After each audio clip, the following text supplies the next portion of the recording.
What's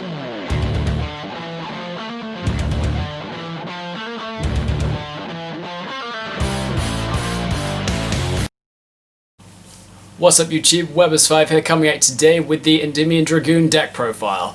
So before we get into the profile, I just want to do my shoutouts as always. So first shoutouts to new subscribers, Willie Hawkins 2, Leap Burrito, Average Yu-Gi-Oh Couple, Lazarus, and Leon, or apologies if I get this wrong, Leon Orlana Bias. Thank you guys so much for subscribing, you're part of the reason the channel is growing stronger. And then I'd also like to put a shout out to Shadol92 who requested this deck profile yesterday. Thank you so much, man. And without further ado, let's get into this profile. Okay guys, so starting the profile off, I'll start with the Endymion engine as always. So I'm playing 3 Mighty Master, 1 Servant, 1 Reflection, 1 Jackal King, and 3 Abductor. So I decided to cut the engine down to what I considered the bare essentials for space reasons, because I needed to add naturally the Dragoon, the stuff to make Dragoon, as well as some additional extenders into the build. So I cut it down to the bare minimums of starting cards, boss cards, and then also Abductor as a searcher, which is so good.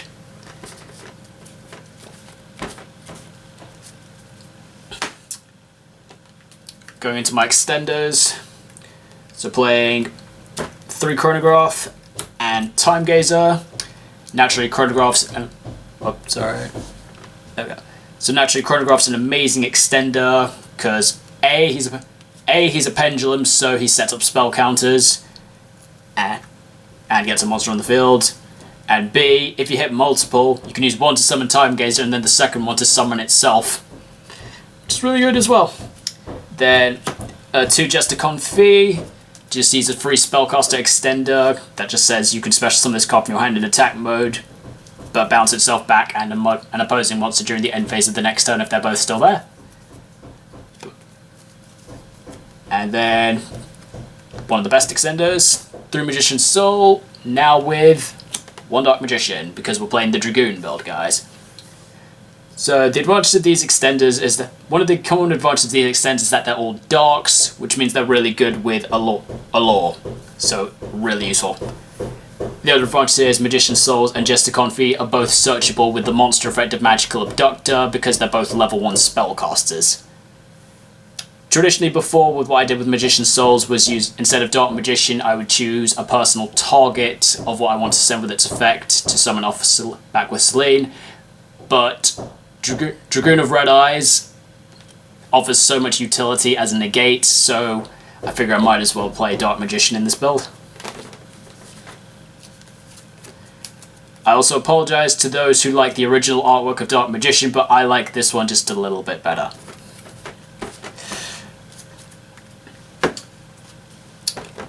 Rounding off the monsters and starting into the spells, we've got the spell books, so I'm playing 2 Blue Boy, 2 Secrets, 1 Knowledge, 1 Wisdom. So I've noticed a lot of players have upped their Blue Boy to 2.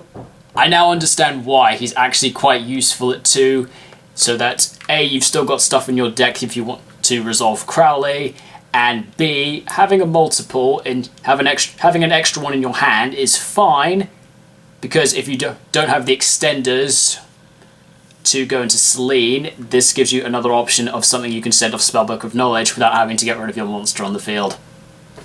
So that's really useful. And then guys, I throw in Spellbook of Wisdom for 2 reasons. One is the similar reason of Blue Boy, to have extra targets in my deck. And the second one is because of Dark Ruler No More, which cannot be responded to by a monster effect, but can be responded to with a spell effect, so it lets me... So against Dark Ruler No More, I can set it going first, and then I've got the option to save one of my negates on my opponent's turn.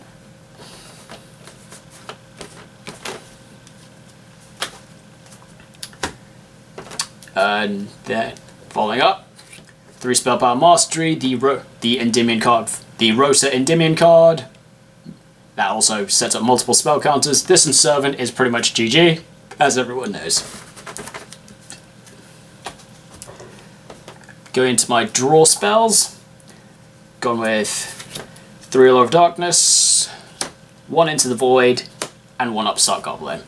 So I've chosen Allure of Darkness over Pot of Desires because now I'm finding playing the Dragoon variant I've got a lot more combo pieces that I'd be worried about banishing, and if I'm trying to set up spell counters for my opening combo, sometimes I do need to use draw cards in between, and Allure of Darkness I find is a nice safe draw card because I've got lots of darks in my deck. And Desires, there's just that too much of a risk that I might banish an essential combo piece, so not really been playing it. I've also just been in that position, guys, that I go back and forth with Desires for a while, and I'm now just in that position that I don't like it as much. But I might give it a go again. I'll just have to see how the format progresses, which hopefully I can do within the next few weeks, because hopefully my locals should be reopening at the end of the month. Next, going into a popular combo piece that people have been using, the Magician's Restage package with Magician's Right Hand as a spell negate. So I've noticed people have been playing this because it works really well with Magician's Souls, because it says target a level 3 or lower spellcaster in your graveyard, special summon it. If it gets sent to the graveyard, you get to search a Magician's spell or trap card from your deck, which in this case is the right hand. And I find it quite useful in my variant now because since I'm now using Magician's Souls to summon Dark Magician, I'm losing out on his draw effect. So after I've summoned Dark Magician, I can go Magician's Restage, bring back Souls, effect of Souls, send this, get my draw, and then effect, search right hand. So then I still get to get the full benefit of the effect and still do the Dark Magician.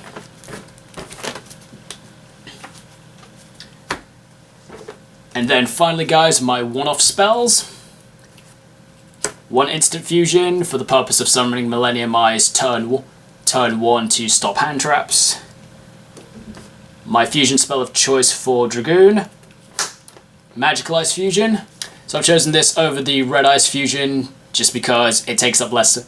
One is because it takes up less space, and if I hard draw in, and also if I hard draw into this, at least I can still use it. Because for the guys who don't know, Red-Eyes Fusion locks you out of summoning other monsters the turn you activate it. The only reason it works with Predaplant Vertic Anaconda is because Anaconda copies the effect, therefore ignoring all conditions on the card. And then my last spot, because I had space, decided to throw in Harpy's Feather Duster because it just came off the ban list. So I figured, why not play it? Now guys, when I did the Endurance with the Dark Magician, we actually recorded that before the ban list before the ban list had dropped. So in case anyone's wondering what I was playing before this, I was playing 1 copy of Dark Magic Veil as an extender. But since I find an extender as a one-off isn't doing very much, I figured I'd swap it out for something better, and like I said, because of the ban list, Harpy's Feather Duster is legal again, and since my side deck is so tight for space, I figured I might as well throw it into the main deck. Okay, so that's it for the main deck. Going into the extra deck, playing 1 Access Code Talker, because Access Code Talker is absolutely amazing. Like, just the fact that his effects state none of them can be your opponent can't respond to any of them, that's just reason enough to play it. And in a deck where your main Link monster is a Link 3, that makes him very easy to summon, so literally guys, there's no reason not to be playing this, other than the reason that you can't afford it, which is respected. Next, the 1 Appaloosa, because she's just a great negate. She's an amazing negate. She's typically the negate I tend to go into off of my IP Masquerena if I'm doing that on my opponent's turn. So that sets up a good number of... So that sets up some extra negates. 1 Borrelsword Dragon, the OTK guy, because sometimes you just want to Borrelsword your opponent. 1 Crowley, help sets up for Selene. Minimum explanation needed of Crowley. IP Masquerena, drop a link on your opponent's turn, because who doesn't like doing that? Imduk the World Chalice Dragon. is just an easy dragon that you can summon for the Dragoon combo using Dark Magician. Because its requirements are one normal monster except a token. Dark Magician is a normal monster. Simple as that. One Nightmare Phoenix. Just goes back row removal, and then if I do it under Selene, I get to draw a card.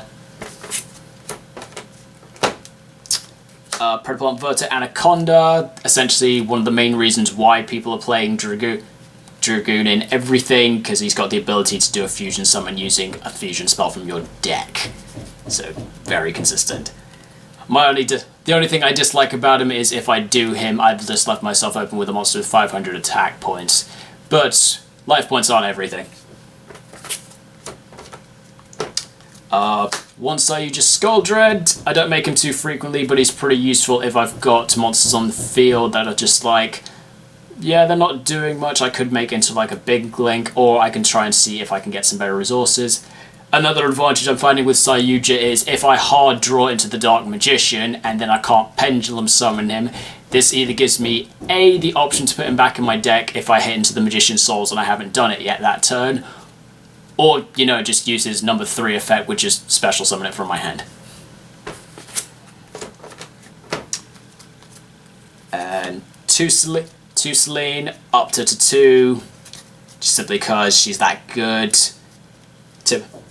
Typically I find if I do an IP as well, sometimes I find with IP, if I've got Selene as well, another advantage of IP is I can go use, and say I've also done my negate with Dragoon, I can go effective IP, you turn her, Selene, and Dragoon into another Selene, and then Selene can bring back the Dragoon, so I've got another negate.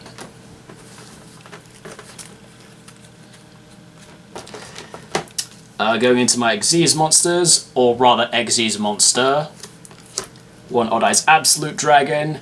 Bit more viable because Dark Magician's part of the build, so if I don't feel like going into Imduk because I've got another level 7 monster, I can go Absolute, link that off into something, and then Absolute summons Vortex, which is a great Omni Negate. One Millennium Eyes Restrict as my instant fusion target to stop hand traps going first. Simple as that. And then finally, the last one, everyone already knows what this is. The one Red-Eyes Dark Dragoon. So cannot be targeted or destroyed by an opponent's card effect. Amazing. Amazing. Can pop cards equal to the number of normal monsters used for a summon, so that's really useful turn 2. And then he burns as well, which is really nice. And also gains attack points, 1,000 attack every time he negates, so that's just amazing. And then he's also a spellcaster, so guess what? You can summon him back with Selene. Great. Why not play Dragoon? What reason is there to not play Dragoon in this build? Okay guys, and then moving into the side deck. I haven't really thought too much over my side deck because I haven't been playing, but this is kind of just what I've gone with. So my side deck consists of 3 Ghost Ogre Snow Rabbit, just because she's naturally very flexible as a side deck card. I still feel there's lots of cards in the meta that it's good against right now.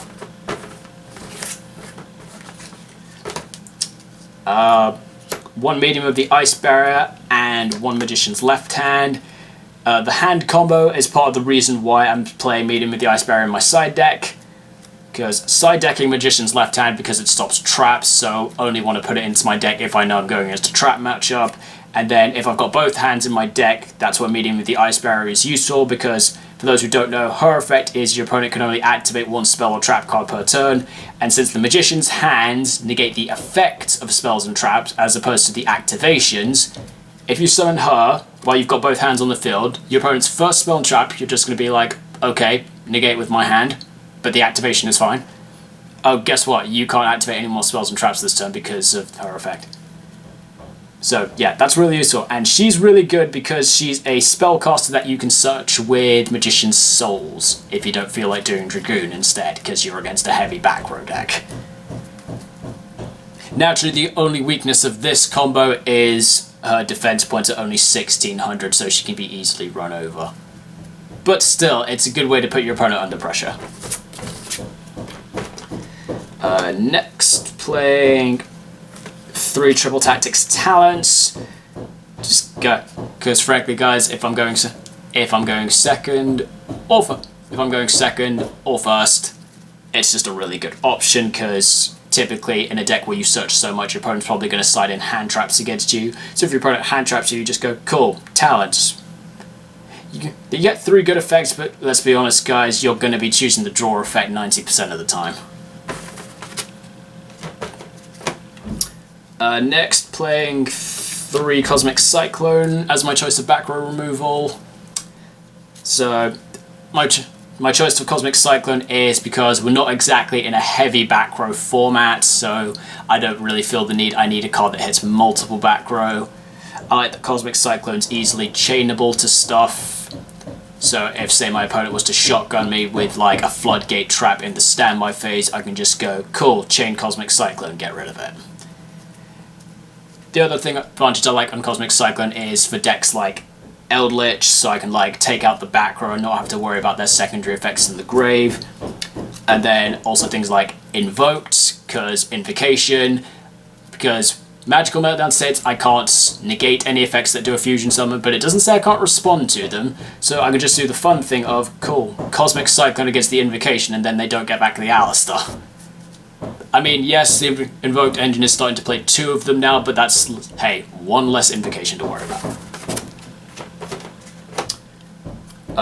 1 red reboot, just one of the best anti-trap cards in the game. It might be at 1, but it's just one of those you'd rather have it than not. And then last card on my side deck, 3 Infinite Impermanence, just as my choice of monster negation, because I just feel it's more flexible. Because say you're side decking for going second and you end up going first, it's still fine because it's a trap card, so you can set it. Okay guys, so that was the profile. Thank you so much for watching. Hope you all enjoyed it. Leave a comment down below what you thought about it.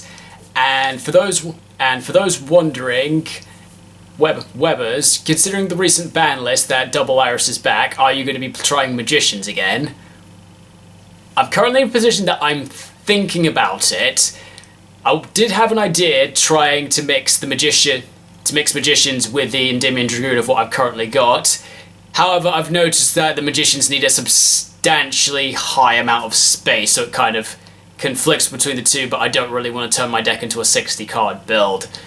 So I'm currently trying to figure out a way to rebuild Magicians if I feel like it, but we'll see. I'm quite happy with my deck as it is for the moment. But yeah, so that's basically it.